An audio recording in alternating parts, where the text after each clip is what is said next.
Did it start recording? It should be. Let's see, pause record. Okay, well, welcome everyone to our Buhler and Friends call tonight. It is February 1st already, and I'm excited to have you guys on tonight and share some training that we have. Before I get started with the training, I just wanted to encourage you, if you haven't yet had a chance to listen to the Engage webinar, it's very good. That one of the big announcements and takeaways that I got from it was that there's going to be a Relive private Facebook group being formed that we can share ideas back and forth, and that if I understand it correctly, the Fit3 Facebook group is going to be merged into that. So anyway, kind of an exciting new happenings for us to be able to use social media to connect, to support, to share ideas, and I think that's really, really great. So I'm really looking forward to that. And I think if I recall correctly, it will begin February 15th. So before I go on with the rest of the training, is there anything else that anyone wants to share, whether things that stood out for them about the Engage, or things that they've had happening recently in their business, or just kind of mindsets that they've adopted that they feel like has just really served them well?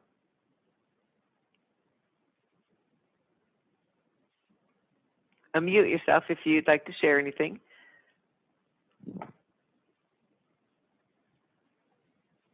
Well, April, I'll share really quick. Okay, sure. So, and maybe I can get some help out there from you guys. So I'm working with a friend of my son's. He's 25. He's had issues with cyclic vomiting a good portion of his life.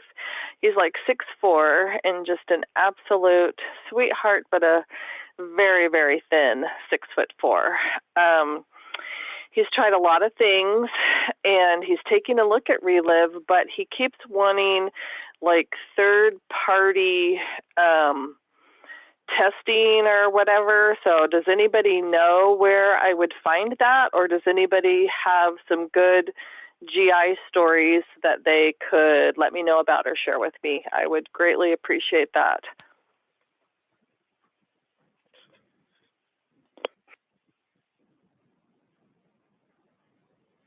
Any ideas or suggestions for Brenda? If nothing comes to mind, just keep it, in the back of your mind. And if something, it comes to you in the next few days, maybe you could just give her a text or something. Hey, Brenda. On the product page, sometimes it goes into the science behind the different things. And I don't know what exactly you have them on, but I've had results with that in the past of walking through them with things like that. So when you're referring to the product page, is that the one that lists all of the ingredients? Correct. And then sometimes it goes deeper into different science and clinical studies on different products. Okay, I'll take a look at that and see if I can dig further. Thanks, Robert. Yep.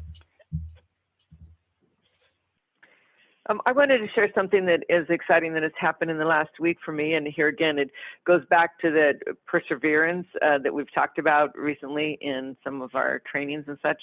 I have a distributor who has been on sometimes, Hoda. Some of you may remember her. Anyway, she's always stayed dedicated to Relive, but has had to step back as far as moving forward with the business for a while. And she had shared with a young adult couple that she had gotten to know about Relive, and that couple, the woman was very into neuroscience and wanted to go deep into the science, and she didn't end up getting on it, but then she had referred her mother to Hoda to talk about help for her young adults, the young adult brother, the mother's son. And interestingly enough, has very similar issues to what Brenda was talking about, GI issues, not vomiting, but other painful GI issues and stuff. And when I had originally arranged to have a story and to share with her and talk to her about it, I kept getting put off, like, oh, the woman is not here. Oh, she's coming home from going out to dinner. Oh, this, oh, that. And I had a person scheduled to share, and we ended up having to bump it like 15 minutes, another 20 minutes, another half hour, another 20 minutes. And I kept thinking, okay, is this person even serious? Well, it turns out she really was. Things had come up, and anyway, long story short, she decided to sign up as a quick start and order product for her son and for herself, and also said, is it okay if I order some products? My mother-in-law is interested. She doesn't want to kind of get deep into it, but she, would put her order in with mine. And so from, Hoda reaching out to one person who didn't move forward with it, she's actually had now 3 different people who are all pulling together onto one account who are have placed the order and are waiting for their product to come in. So it just kind of goes back to the issue of perseverance and not being pushy, but being loving and caring and sticking with people, when they're finally getting to the point that we're ready to order. So I thought that was pretty exciting. Any other final comments before I jump into the rest of our training? Okay. All right. So today's training I've titled Keeping What Works, Reinventing for Progress. With Relive, we know what works. We know that we have a great company. We have stellar products. We have wonderful support from the company and from the Relive community as a whole.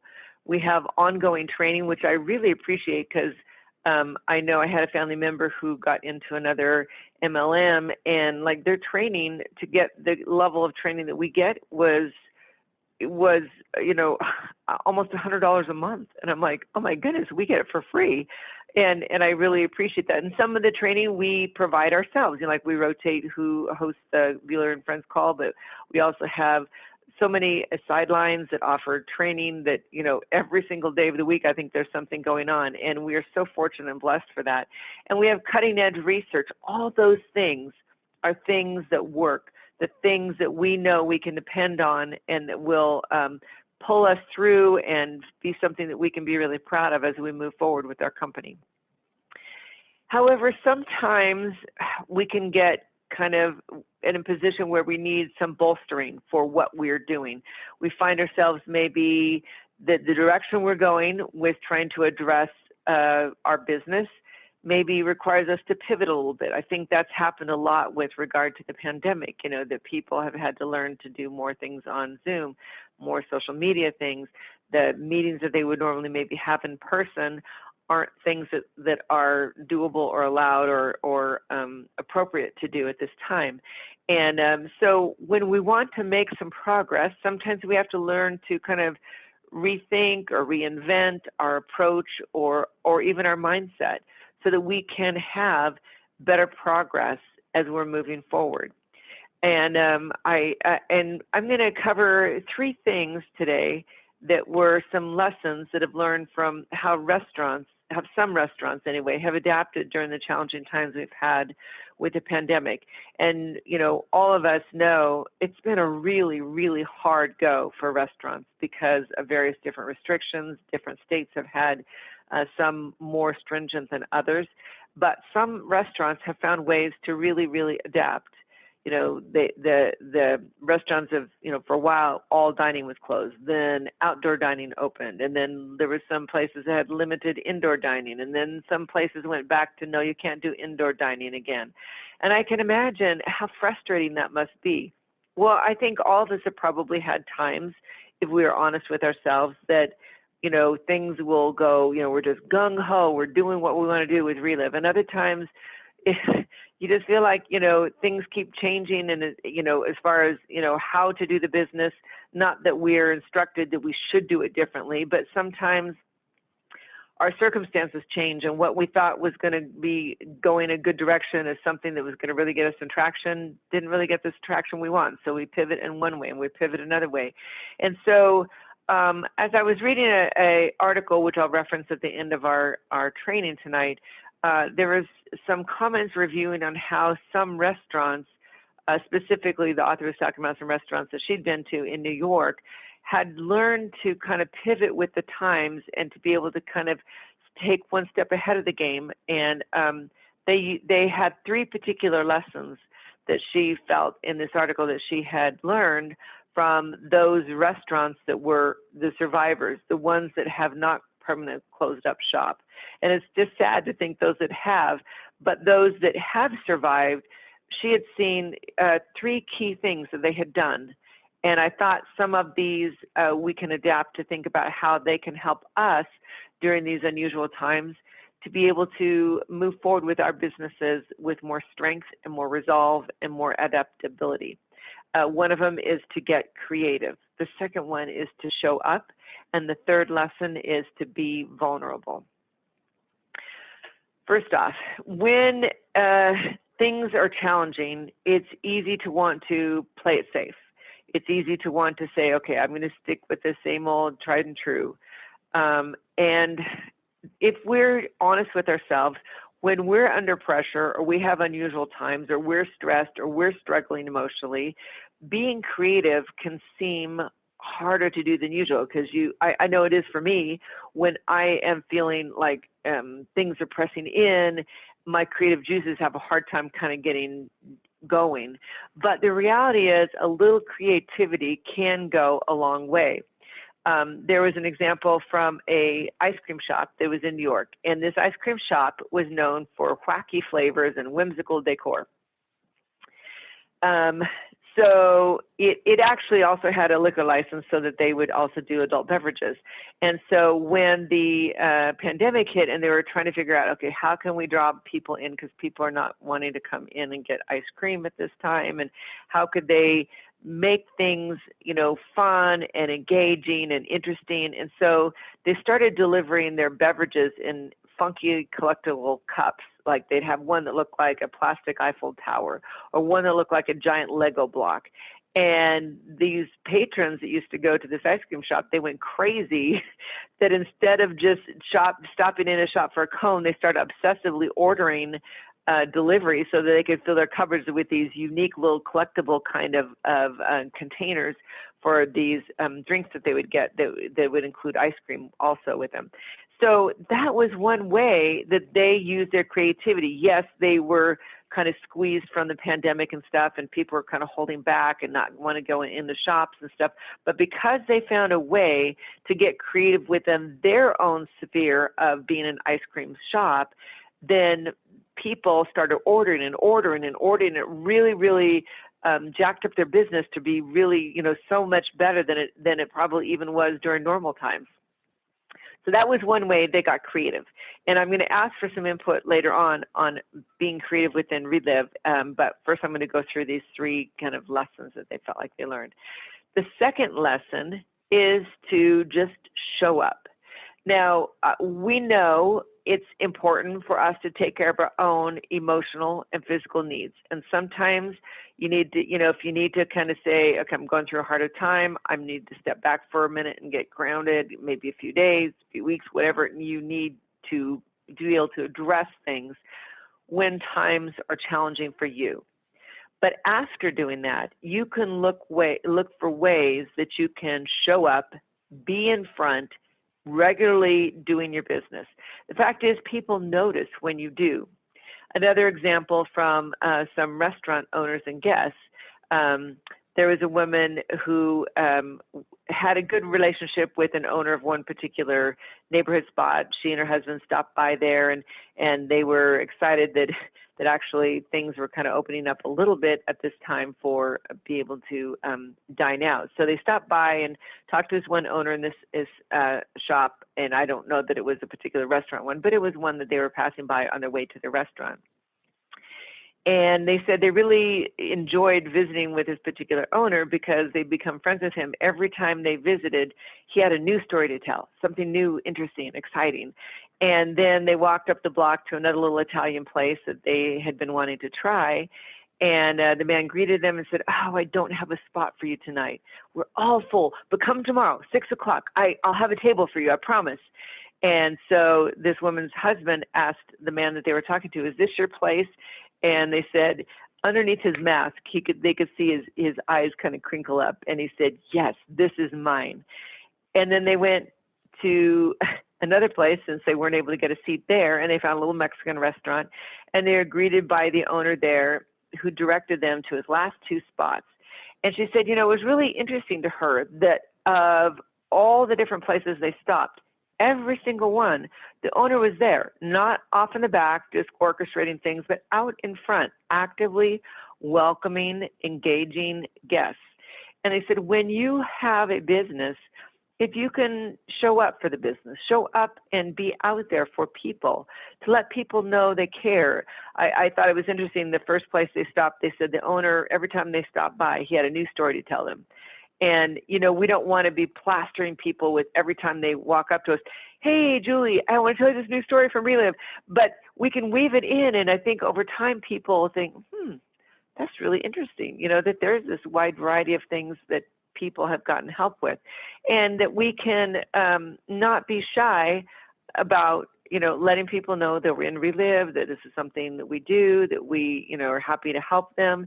It doesn't mean that here again we press them about it, but it is something that we can do to say that we're proud of being in Relive. We're proud of being able to show up, to be able to let them know that this is our business and that we are happy to help them. And the third lesson that we can learn from restaurants going through difficult situations with the pandemic is that when we are going through hard times, it's easy to keep our struggle to ourselves. And I have found that as something that I've kind of had to work through during this past year, 2020, where sometimes I'd have struggles and I would just kind of more clump into myself. And sometimes when we can open up and share, it has this real great sense of freeing. In being vulnerable, it sounds like, ooh, that's kind of scary. But sometimes when you're vulnerable and you share with people, and maybe in our case, how it would apply to Relive would be with maybe some sidelines, some trusted people that we're going through, could be our upline, to open up and be vulnerable, to help share the times that maybe we are struggling, as well as the times that are going well. And when we are really real with each other and kind of share what we would like to progress to, or what things we feel like we can't quite get traction on, then that creates some great opportunities for connection, for support, for camaraderie, and loyalty to each other. There was, here again, back to the restaurants, there was a couple that had dined for the first time in a long time, because they'd finally gone out. Pandemic things had opened up in their state enough that they could actually get out and order dinner. And they had some nice conversations with some other people that were in a table nearby them, and they're just so excited to be out and around other people. And at the end of the night, the owner came out to thank them, and he said, but he didn't just share his gratitude, he also shared his heart. He said, how wonderful it is that I can make food for you, and you can eat it here at my place instead of taking it back to your own place. He says, the streets have been so quiet, and the only people I've seen are delivery men, and the only sounds I hear are sirens. I've been so lonely. I am just so glad you came and had dinner tonight at my restaurant. And here again, I mean, he was not, having a sob story, but he was letting them know he really did miss having customers there, not just because, yes, it helps them, with keep their bottom line in the black instead of in the red, but he truly felt a sense of connection, felt a sense of loss of not being able to do that. And when people came back, he shared from his heart how meaningful it was to them. And that's something that we can share with each other as we work through and go to support each other in our Relive businesses. So now here's a time I'd just like to open up the phone lines to have you guys think if there's anything that comes to your mind. How have you been creative in doing Relive, or how have you seen other people around you, sidelines, or other people that are in Relive being creative?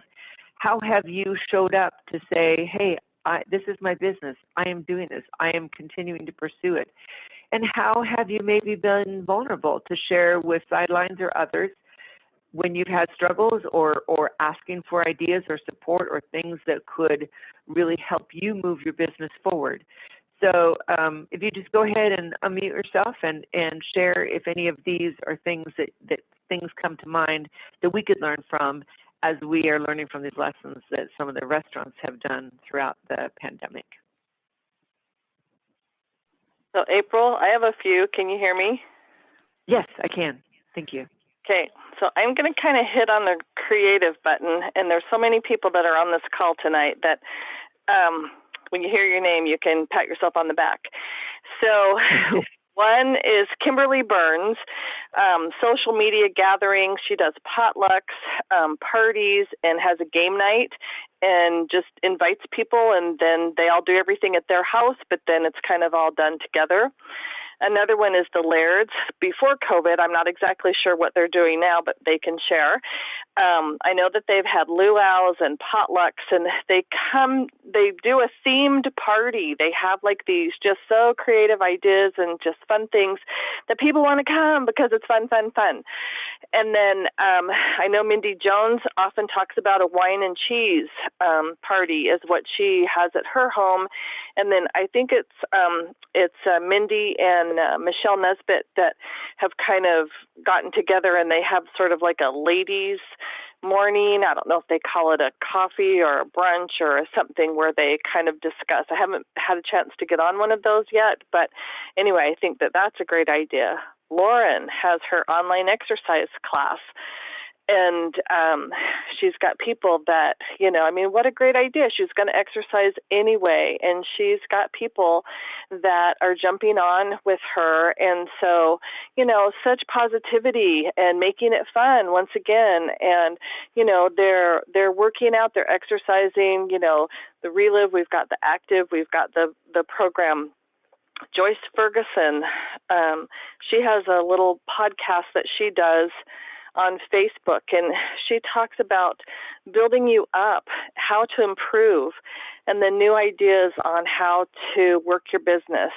And it's just short. It's just like 15 minutes, but it's just been a really good thing to hop on. You feel good when you get off, and you just think, wow, okay.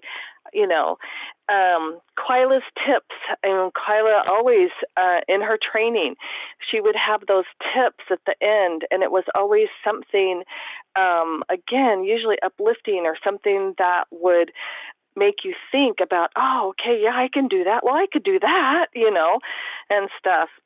So 3-way calls, power hours. I think Roger Broberg has some really creative trainings and slides that he puts out there, and kind of includes his love of cars and the Calogris Foundation and the Lairds, the Calogris as well. So Louise Cole wanted to switch it up. So rather than do a PowerPoint, she had everybody come on so she could see us. She wanted to see us, and so we could interact and have an interactive training. And so I thought that was a creative idea. Luann relates to things to her brick and mortar business. And a lot of us, we don't have that background. And so that helps us with our business and gives us added insight on, what we really do have and what the comparisons could be with owning a business versus what the difference was for her with now having a real business. Yvette, Dickey, and Barb, they host outdoor barbecues, and I know that they've had booths. I know April's had booths and lunch and learns. And so I was thinking, keep it simple, find a way to connect that works for you. One of the things that's really been kind of impressed to me lately in some trainings I've been on is your 1-minute story. You want to be authentic, and you want to have a punch at the end to really draw in the interest. And so again, here, there are so many people, everybody on this call is creative. So use your creativity, your story is your story, but then, and we share from the heart, but, be creative with that. Excuse me. And then email like a special story or something that you've heard about or that comes through that you're okay to share with some people on your email list that maybe you haven't reached out to for a while. that you think, oh my gosh, that is such a cool story. I'd really like to share that. And so be creative and maybe thinking of ways that you could share Relive that way. And then, what creative ideas do you have? I don't know. April asked me, and so that's kind of what I came up with. Hopefully some of those are helpful. Wow. Wow, we just had a cannon blast full of wonderful creative ideas. That is so awesome. Two more things that came to my mind of some of the things that you'd mentioned. Kevin, I know you're on the call, and when you share your heart about your experience with the Clovis Foundation and being Papa Noel and stuff, that just always touches me. And that's a creative way of saying, Relive is really meaningful to you, and I think it touches a lot of other people's hearts when they learn about the Clovis Foundation. I know when I first was learning about Relive and was seeing the presentation for the first time, and my sponsor was talking about the Clovis Foundation and how it really benefited children, that was kind of one of the things that just kind of tipped me over to saying, this is a good company. And here again, it's not trying to milk it or anything like that. It's just being straight up. This is what it is. This is what we do. We help other people, including people in other countries who would not have, many of them, a lot of chance and opportunity in life, but now have a chance to be able to be nourished by what we can provide. And you also mentioned Luann. I know one thing that she's done that's creative is she has a little statue of a chef, and she'll take pictures of the chef with like a Relive shake next to it or some healthy food next to it, and says, my chef says da da da da da. And it's kind of cute and fun. It's kind of a little, I don't know, mascot of hers or something as she talks about Fit 3. So anyway, those are some of the things that we've heard. Any other comments about being creative, or about any of the other two things, showing up to just letting people know this is what you do and that you're happy to help them, and or also being vulnerable? Any of those three? Anyone have any other comments? April, I'd like to share something that I started recently, and Sure. I don't know how well I'm doing, but practice makes perfect. But Sure. I was challenged because I don't meet people, not like I used to, and I thought, I need to make some sort of connection. So a couple of things. One is I make a point of spending 15 minutes every morning, and I am working on consistency. And what I do is I call them touches, and I think we talked about it at that training round thing, that conversation we had. But by text, just touching people, saying, hey, how you doing? That's it. Or whatever. I mean, just some kind of a touch, not to talk business, not to do anything. But when people call me up and say, hey, are you okay? What's going on? I really appreciate it. So that's what I do back.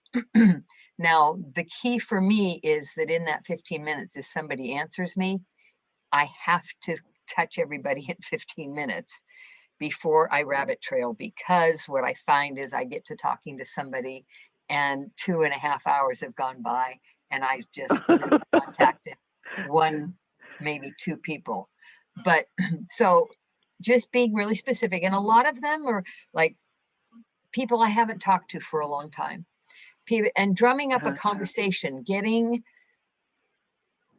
I heard the word authentic a lot, and we're authentic if we're authentic about them, not contacting them for our business, not contacting them for a purpose, not having any attachment to the outcome, but giving of ourselves, touching them emotionally, because we can't touch physically. So just it has gone a long, long way. And I've used my genealogy for those who I'm like, they stopped being curious, so I just dropped them, which was bad on my part. So then talking about vulnerability, letting them know, hey, it's been a long time, my bad. Mm-hmm. And That's good. or my daughter had COVID and I was freaking out, and whatever. It's like, it's okay, because I have been hesitant to tell anybody that anybody's had any problem in my family, because we're on Relive and we shouldn't have problems. That's just living a lie. Yeah. Yeah. So if I'm That's going a to be very good point. authentic, I have to be honest. But I've just found that those quick touches, sometimes you won't hear from anybody. That's fine. In like a month, touch them again. And then the other thing I've done, and Christine has been my great support on this, is I've started to do lives, Facebook lives, having nothing to do with Relive. Because why would anybody care about me, about Relive, if they don't know who the heck I am? That's a very good point. Wow. So I got on the first one was I had a little bit of an experience that day. I don't think about it, but I had an experience, a little bit of an experience that day that made me feel like I was 69 years old and really old. Well, that's exactly what I am, but I don't usually feel it. And Yeah. And so the vulnerability was, I mean, it wasn't any big deal. Either I say, oh my gosh, that's what I am, poor me, or I'm like, yeah, that's what I am. Let's move forward. It's my choice. So I kind of talked about that. I mean, I actually really didn't know what I was going to talk about that first time, because I went outside basically in bare feet. It was really cold, in bare feet, no coat. I didn't want to talk forever like I'm doing right now. I wanted to do 2 minutes. And then as soon as I turned it on, and I don't think I was very smooth about it, but I turned on the live and I just started talking with the first thing that was in my head. And then I got off. But it was just me. And that was it. And then the next time I thought, well, I got to go for a walk. Oh, I haven't done my live. Oh, I'll kill 2 birds with 1 stone. And I just, and I just talked a little bit about some people that had really impressed me that I'd met with, and had nothing to do with Relive, but they were really on board. And then my last one, I don't even remember what it was. I was hanging out in the living room doing something. Anyway, it's just those little touches, and then people, and then responding to the people that connect with you, just like having a conversation. So that's how I've had to be different. That's my differentness. That's creativity, desperation. That's very fascinating. Call it what you want, but everybody stay tuned, because February is going to be all about that when I get on Monday. That is awesome. And then how do you bridge that over from the touch to, you just kind of are building more rapport so that down the road you can bring up about the business, about Relive, or the business? It'll be a slow process, but they'll get some. They're going to ask me what I'm doing. What are you up to? Maybe at some point when I get better at these, I'll talk about my interests, but everybody and their grandmother is posting their most incredible ingredient and product online. I don't care if it's your straightening brush, to hair products, to dog food, and everything in between. I'm sick of it. I want to talk. I want to talk story. Yeah. Wow, that's really good. Thank you so much for sharing. We've just had so many great ideas here. We're out of time now, so I want to wrap this up, but I really appreciate those of you who are on tonight, who have listened and hopefully have learned or felt more motivated as a result of this. I really want to thank those of you who have spoken up and shared some things, and things that we can all learn from. I really feel like these are things that are valuable for us, and that we can each find our own groove, our own way, our own niche of how we can take these concepts and move forward with it in a way that resonates with our personality, our talents, our skills, our interests, And there's just been some wonderful ideas shared. So I really encourage you to remember challenges will always come. The restaurant's challenges continue. Our challenges continue as we look for ways to share with Relive. But those who are willing to keep on with what works and to reinvent or come up with new ways to progress forward are the ones that are going to be the best off. And we can be part of that group. And I thank you so much for being on tonight. You can do this as you use your creativity, your determination to show up, your willingness to be vulnerable, and hope that this is something that will be beneficial for you this next week and this next few months. If you have any interest in it, the inspiration for this article this presentation came from an article in Success Magazine, What It Takes to Reinvent, 3 Lessons You Can Learn from Restaurants in the Pandemic. So thank you, and hope you have a wonderful evening. Thanks, April. Have a great